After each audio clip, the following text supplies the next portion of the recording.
Have you ever felt like you're always wrong, or like nothing you do is ever enough? What if I told you that this could be manipulation?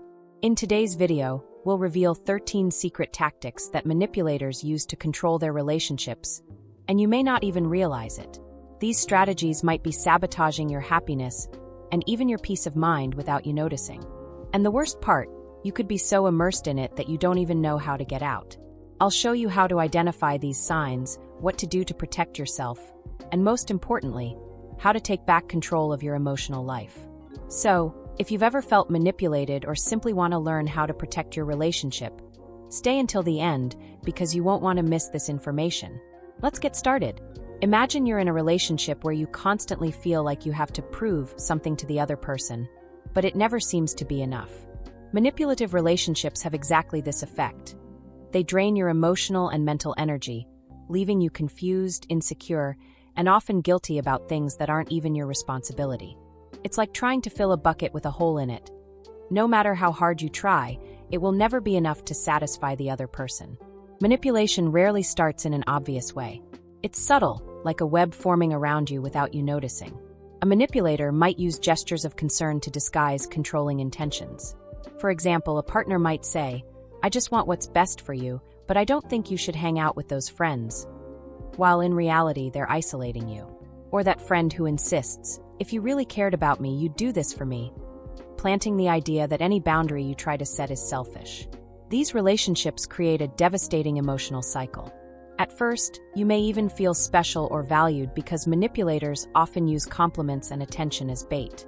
But over time, this facade crumbles, and what remains are constant criticisms, excessive demands, and a growing sense of inadequacy. This happens because the manipulator isn't looking for balance or reciprocity. They're seeking power and control. The psychological impact is profound. You begin to doubt yourself, your choices, and even your perception of reality.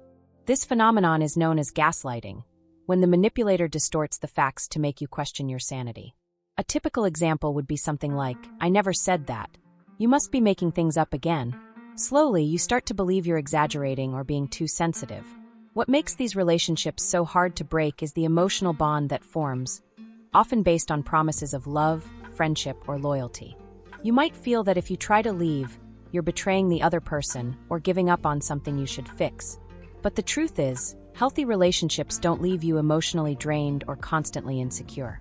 If you start to feel trapped in this cycle, it's crucial to take a step back and analyze the other person's behavior, along with the impact this dynamic is having on your life. Recognizing that you deserve a relationship based on mutual respect, not control, is the first step in breaking the manipulation cycle. Emotional manipulation is never accidental. It has a clear goal: control. Imagine you're on a road, planning to head toward happiness, success, and your personal goals. The manipulator is like someone who constantly steers the wheel, directing you where they want, not where you'd like to go. It's a form of psychological control, where the manipulator gains power at the expense of your well-being. One of the most common strategies is making you doubt yourself. For example, a manipulator might say, "I don't know if you're ready for this right now. You seem so stressed lately." At first glance, this sounds like concern, but in reality, it's undermining your confidence and planting the idea that you can't make your own decisions. Another frequent goal of manipulation is to divert your attention from what truly matters to you. Let's say you're trying to achieve a big goal, like changing careers or investing in something you've always dreamed of. The manipulator, sensing this could take the focus away from them, starts creating emotional obstacles. "You're so obsessed with this that you're forgetting about me. I don't know if our relationship is working anymore." By diverting your attention to artificially created problems, the manipulator keeps you trapped in a cycle where there's never any time or energy left to focus on what truly matters. It's a way to keep you small and emotionally dependent. And you know what's even more complicated? Manipulators often make you believe that this control is for your own good. They'll say things like, "I just don't want you to get hurt," or, "If you trusted me, you'd take my advice." This creates a false sense that you need them to make decisions or even to be happy. The impact of this on relationships is devastating. Slowly, you start to feel trapped, as if your achievements and happiness are obstacles to the other person. But in reality, no one who truly loves you would use your vulnerability to limit your possibilities. Recognizing this pattern is liberating. Understanding that the manipulator wants to keep you under control and that this control has nothing to do with genuine care, is the first step to reclaiming your autonomy. This way, you can get back to steering the car of your life in the right direction, without anyone interfering with the wheel. One of the hardest truths to accept in manipulative relationships, especially with narcissists, is that changing their behavior is incredibly difficult, almost impossible. This is because manipulation isn't just an isolated trait. It's part of who they are and how they see the world. Think of a narcissist as someone living in a bubble of inflated self-image.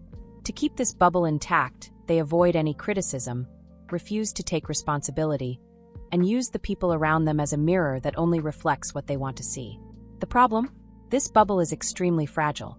Any attempt to confront them or suggest change is seen as a direct threat to their identity. Imagine you're trying to talk about something that hurt you, something legitimate, that any empathetic person would listen to and consider. A narcissist, instead of reflecting, will likely respond with attacks, excuses, or even turn the tables to make you feel guilty. For example, "You're always making things up to criticize me. Maybe the problem is you, not me." Even when they promise to change, it's usually to avoid losing control over you, not because they truly understand or regret the impact of their actions. They might make superficial changes for a while, but inevitably, the manipulative behavior returns because the need for control and validation is at the core of how they operate.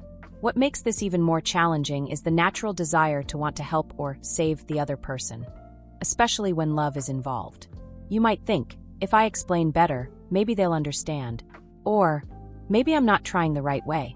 But unfortunately, this only leads to more frustration because the narcissist doesn't see the need to change. For them, the problem is never theirs, it's always the other person's. That's why, instead of spending your energy trying to change the other person, it's healthier to direct it toward protecting yourself. This might mean setting firm boundaries or, in many cases, completely distancing yourself. Although this decision is painful, it's often the only way to preserve your emotional and mental health. Here's the translation of your text into American English, with some adjustments for natural flow. Remember, someone else's behavior is not your responsibility, and you don't need to sacrifice yourself trying to fix what's out of your control.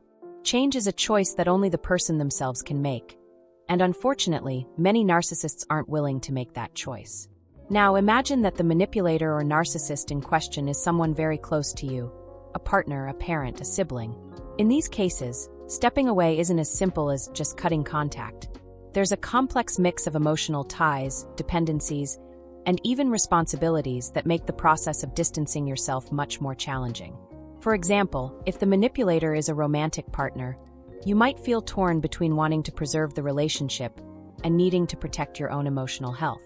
In a family setting, the weight of tradition, guilt, and obligation can be even heavier. Phrases like, "But he's your father, you can't treat him like that," or "Family is forever, you need to forgive," often reinforce the idea that you should tolerate abusive behavior. Additionally, manipulators in close relationships know exactly where your vulnerabilities lie and use that to maintain control. A partner might say, "No one will love you like I do," or a family member might use tactics like, "After everything I've done for you, this is how you treat me." This kind of emotional manipulation traps you in a cycle of guilt and obligation, making distancing yourself feel like a betrayal. There's also the fear of social and emotional repercussions. If the manipulator is an important figure in your life, the idea of cutting contact or setting boundaries might cause anxiety, especially if it means conflict with other family members or the loss of your social circle. You might start asking yourself, what if no one understands me? However, it's crucial to remember that emotional or familial closeness does not justify tolerating manipulation or abuse. Being in a relationship where you're constantly disrespected or controlled is unhealthy, regardless of the person's title or importance in your life. If complete separation isn't an option, setting clear boundaries is essential. For example, you can make it clear that certain topics won't be discussed, or limit the time you spend with that person. This can be difficult at first because manipulators often resist any attempt to reduce their control. But with persistence, you'll begin to regain your emotional space. Ultimately, you deserve relationships that add value to your life, not ones that drain your energy or damage your self-esteem. Recognizing that stepping away, even from someone close, is not an act of selfishness, but of self-preservation, is a crucial step in rebuilding your peace and well-being. One of the most important steps in protecting yourself from emotional manipulation is learning to recognize the tactics manipulators use. Often, they're not obvious at first, but over time, they become patterns that can be identified. Once you begin to recognize these tactics, you can respond more consciously, instead of getting caught in the emotional cycle they create. One common tactic is gaslighting, where the manipulator distorts reality to make you question your memory or perception. For example, you might say, "I was upset because you said X," and the response might be something like, "I never said that, you're making things up." This kind of manipulation makes you start doubting yourself, leaving the manipulator in control of the narrative. Another classic tactic is guilt shifting. Let's say you're trying to discuss a specific issue. Instead of listening, the manipulator turns the situation around. "You're always complaining. You never think about what I'm going through." Suddenly, the conversation is no longer about their behavior, but about something you supposedly did. This strategy shifts the focus and puts you on the defensive, making it harder to solve the issue. Manipulators also love to use subtle guilt. Phrases like, "I just wanted you to give me more attention, but maybe that's asking too much," or "if you really cared about me, you'd do this without complaining," create emotional pressure, making you feel responsible for their well-being, even when the demands are unfair or excessive. Another pattern is the use of emotional rewards and punishments to control you. They might alternate between periods of attention and affection, followed by criticism and coldness, depending on how well you meet their expectations. This cycle creates an emotional roller coaster that keeps you hooked because you're always seeking the good phase to return. Recognizing these tactics is liberating because it allows you to see the behavior for what it truly is, an attempt at control, not a reflection of you or the relationship. To protect yourself, it's helpful to set clear boundaries and not get drawn into provocations or attempts to shift the focus. Practice phrases like, "I understand your point of view, but I won't continue this conversation if you're not respectful," or "I need some time to think about this before responding." By identifying and naming these tactics, you take away the manipulator's power and start rebuilding your confidence. Remember, manipulation only works if you believe the illusion they're creating. When you see it clearly, you can break free. Enmeshment is a form of manipulation where the manipulator completely disregards the other person's emotional boundaries, creating a relationship where everything feels interconnected, but in a suffocating way. In a healthy relationship, each person has their own space to feel, think, and act. However, in enmeshment, the manipulator invades that space, making it difficult for you to distinguish your own emotions from theirs. Imagine you're always concerned about how the other person will react to everything you do. If you're happy, the manipulator might minimize your feelings or even get upset, saying something like, "I'm glad you're happy, but did you know I had a terrible day?" Gradually, you start to feel like you can't freely express your emotions because they're always filtered through the needs or moods of the other person. Enmeshment can also appear when the manipulator tries to control your personal decisions, such as your friendships, work, or hobbies. They might say, "I just want what's best for you, but I think these people are a bad influence," or "if you really cared about me, you'd spend more time with me than with your friends." This constant invasion creates an emotional dependency where you feel obligated to prioritize the other person's desires over your own. Another aspect is the difficulty of establishing healthy boundaries. Whenever you try to set a boundary, like asking for more space or saying no, the manipulator might react dramatically, as if you're rejecting the relationship altogether. Phrases like, "You don't love me anymore, is that it?" or "Why are you being so cold with me?" are common, and their goal is to make you give in. The impact of enmeshment is profound. You start losing your sense of who you really are because you're constantly molding your thoughts and actions to avoid conflict or disappointing the other person. Your individuality gets smothered, and your self-esteem diminishes since you never feel like you have the right to be yourself. To deal with enmeshment, it's crucial to start separating your emotions from the other person's. Ask yourself, is this feeling really mine, or am I absorbing what the other person feels?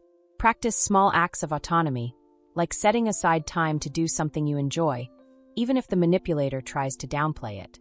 It's also important to reinforce your boundaries, even if this causes resistance at first. Phrases like, "I need time for myself, and that doesn't mean I care about you any less," can help establish healthy space without escalating the conflict. Remember, a healthy relationship allows each person to have their own identity and emotional space. Enmeshment suffocates this, but with self-awareness and firmness, you can begin to reclaim your emotional freedom. Manipulators often use diversion tactics to avoid taking responsibility and maintain control. This can include changing the subject, shifting the blame, or giving vague responses. For example, when pointing out a behavior that hurt you, they might respond with, "You're exaggerating, it's no big deal," or "Why do you always choose the worst time to bring this up?" These strategies divert the focus and make you doubt your own perceptions. Another common trick is turning the tables and playing the victim. "I only acted this way because you pressured me." This shifts responsibility and puts you on the defensive. To handle this, keep the focus on the main issue and avoid reacting emotionally.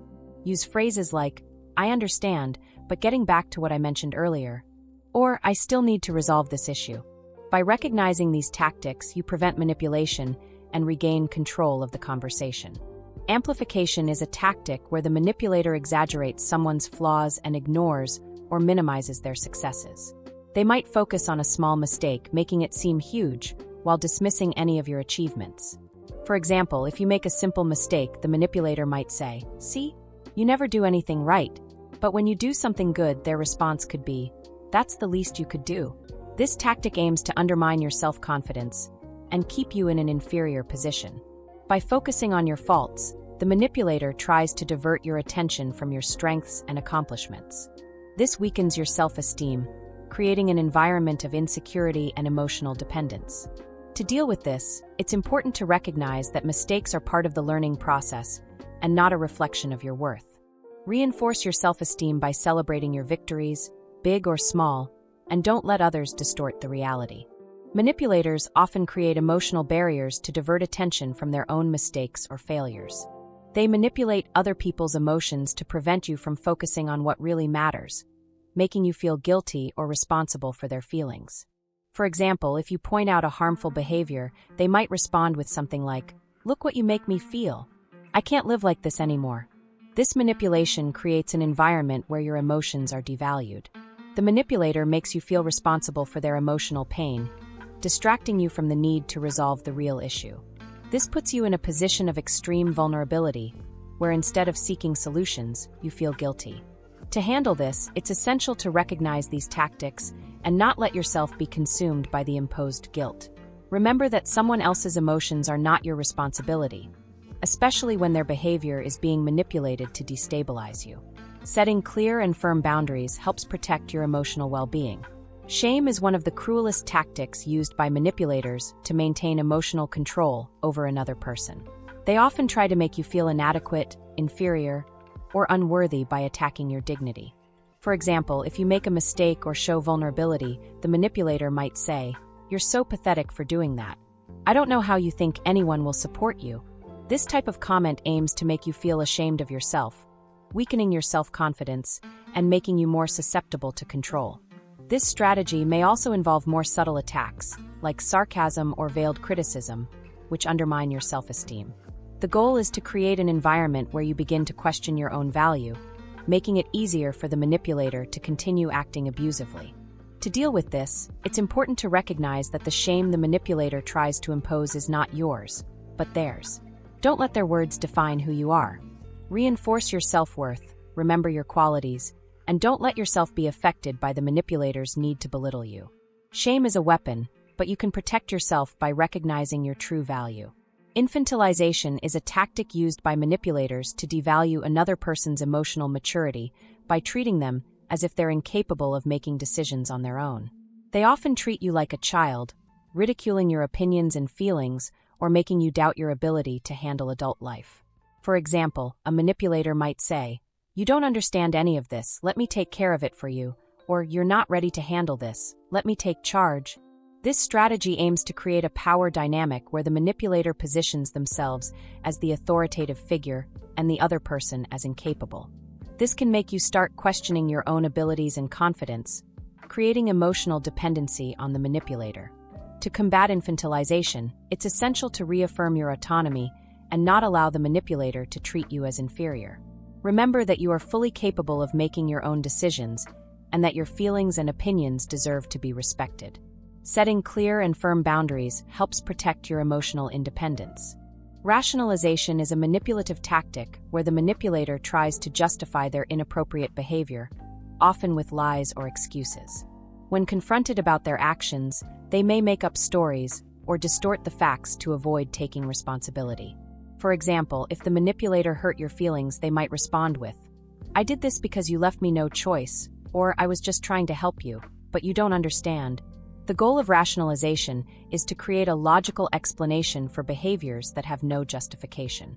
This confuses the victim, who starts doubting whether they were really wronged or if the manipulator's behavior was really that bad. By denying blame and distorting the facts, the manipulator keeps control of the narrative and avoids confronting the relationship in a healthy way. To deal with rationalization, it's essential to trust your perception of the situation. When something doesn't feel right, reaffirm your feelings and remember that the manipulator's behavior is unjustifiable, no matter how much they try to make excuses. Set clear boundaries and don't accept justifications that minimize your emotions or your rights. Manipulators often play the victim role to divert attention from their own flaws and manipulations. They do this to gain sympathy, avoid criticism, and continue manipulating those around them.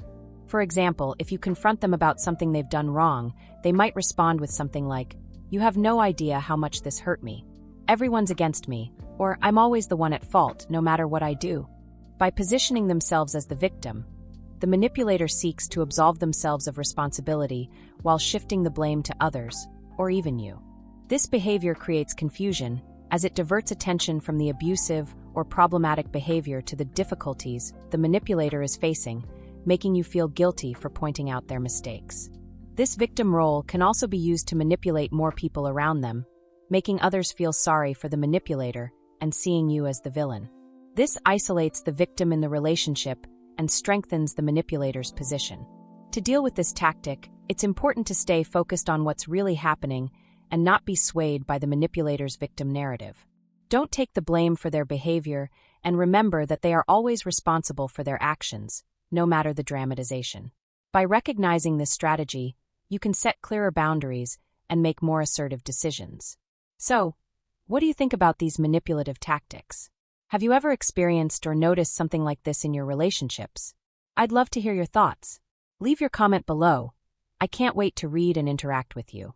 If you liked this video, don't forget to like, subscribe to the channel, and hit the bell so you don't miss any content. That way, you'll always be in the loop with important tips for building healthier and more balanced relationships. See you in the next video.